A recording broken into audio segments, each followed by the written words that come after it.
It's the very struggle of life that makes us who we are, and it is our enemies that test us, provide us with the resistance necessary for growth. Love and compassion are necessities, not luxuries. Without them, humanity cannot survive.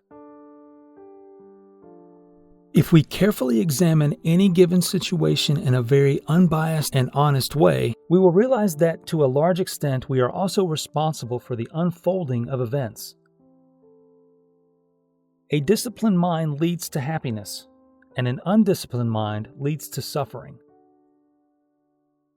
People tend to expect the other person to respond to them in a positive way first, rather than taking the initiative themselves to create that possibility. If you can, serve other people, other sentient beings. If not, at least refrain from harming them.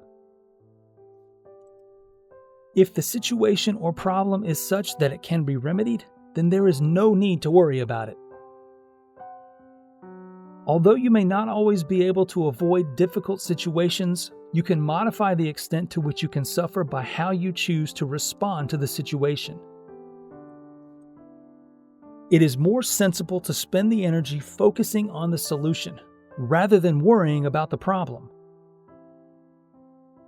We need to learn how to want what we have not to have what we want.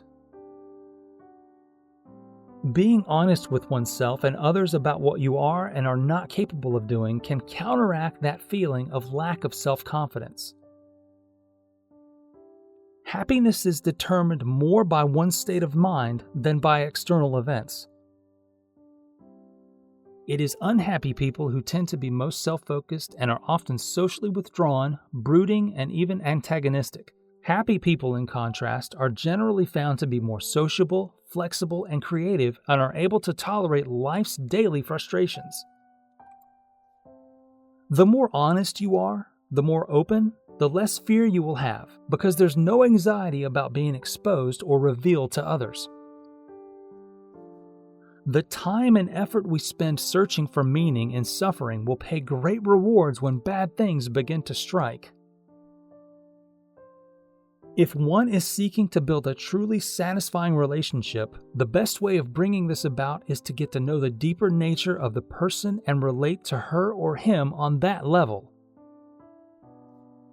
A tree with strong roots can withstand the most violent storm, but a tree can't grow roots just as the storm appears on the horizon.